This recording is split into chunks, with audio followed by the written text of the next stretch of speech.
ഒരു ഹോട്ടലിൻ്റെ മുന്നിൽ നിന്ന് ഒരു വൈകുന്നേരം സമയത്ത് ഒരു 6:30 ആയിരിക്കും ഭക്ഷണം കഴിച്ചിട്ട് പുറത്തോട്ട് ഇറങ്ങുന്ന സമയത്ത് ഒരു വളരെ ചെറുപ്പക്കാരനായ ഒരു യുവാവ് എൻ്റെ അടുത്തോട്ട് നടന്നു വരാം. അപ്പോൾ ഈ ഹോട്ടലും ബാറും ഒരുമിച്ചിരിക്കുന്നത് നമ്മുടെ കൊച്ചിയിലുള്ള ഒരു സ്ഥലമാണ്.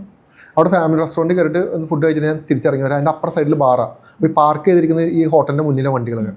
ഒരാളെ നടന്നു ചോദിച്ചു, താൻ മറ്റേ ചാനൽ ചെയ്യുന്നതല്ലേ? ഞാൻ പറഞ്ഞു അതെ ചേട്ടാ. ആ ചെയ്യുന്ന ആളാണല്ലേ, എങ്ങനെയുണ്ട്? ഞാൻ പറഞ്ഞു എന്താണ് എങ്ങനെയുണ്ടെന്ന് ചോദിച്ചു. അപ്പോൾ പറഞ്ഞു അതല്ല കായൽ എങ്ങനെ പോകുന്നു, താൻ പറഞ്ഞതിൽ അർത്ഥമുണ്ടോ, ഇതൊന്നും വലിയ കാര്യമൊന്നുമില്ലേ? ഞാൻ പറഞ്ഞു ശരി ചേട്ടാ കുഴപ്പമൊന്നുമില്ല. താനൊരു കാര്യം ചെയ്യും, ഫ്രീ ആണ്, ഈ വണ്ടിയുടെ അകത്തോട്ട് കയറിയിരിക്കും, നമുക്ക് അതിൻ്റെ അകത്തോട്ട് സംസാരിക്കാം. ഒരാൾ നമുക്ക് ഒരു പരിചയമില്ലാത്തൊരു വ്യക്തിയാണ്.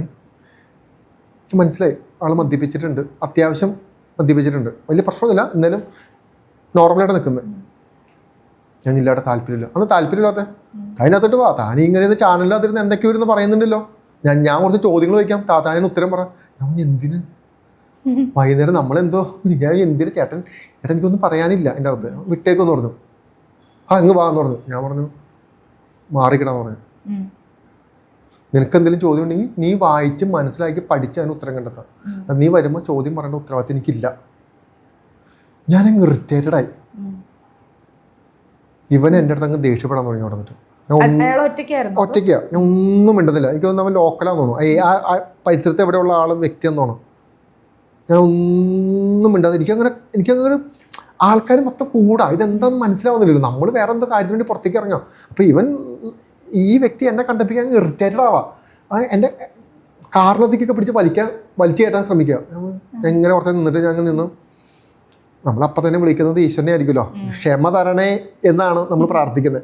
കാരണം ക്ഷമ ഒട്ടും ഇല്ല. അതിനിടയ്ക്ക് നമ്മൾ ഈ ക്ഷമ ഉണ്ടാക്കിയെടുക്കണം. ശിവഭാവത്തിലോട്ടൊക്കെ നമ്മളങ്ങ് പോയി കളയും, ഉഗ്രഭാവത്തിലോട്ടൊക്കെ ഈ സമയത്ത്.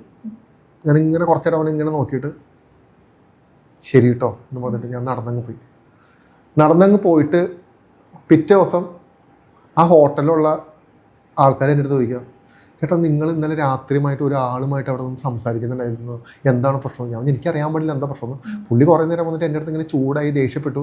ഞാനൊന്നും മിണ്ടിയില്ല, പോയി. നിങ്ങൾ പോയി ഒരു 5 മിനിറ്റ് കഴിഞ്ഞപ്പോൾ പുള്ളി അവിടെ നിലത്ത് വീണ് രാവിലെ അവിടെ നിന്ന് എഴുന്നേറ്റ് പോയി. പുള്ളി ബോധം കിട്ടി വീണു അവിടെ. പുള്ളിയുടെ കാറും പുള്ളിയും അവരെല്ലാവരും എടുത്ത് കാറിനവിടെ കൊണ്ട് കിടത്തി. പുള്ളി അവിടെ നിന്ന് രാവിലെ എഴുന്നേറ്റ് പോയി. ഇതെന്താ സംഭവിക്കുന്നത്? ഞാൻ പറഞ്ഞെന്ന് പറഞ്ഞു കഴിഞ്ഞാൽ അനാവശ്യമായിട്ട് സ്പിരിച്വലായിട്ട് നിൽക്കുന്ന ആൾക്കാരെ ഇറിറ്റേറ്റ് ചെയ്യരുത്. നിങ്ങൾ ഇറിറ്റേറ്റ് ചെയ്താൽ നിങ്ങൾക്ക് പണി കിട്ടും. ഇത് നമ്മൾ ശപിക്കണോ, നമ്മൾ ഇതൊന്നും ചെയ്യണല്ല, അത് അങ്ങനെയാ.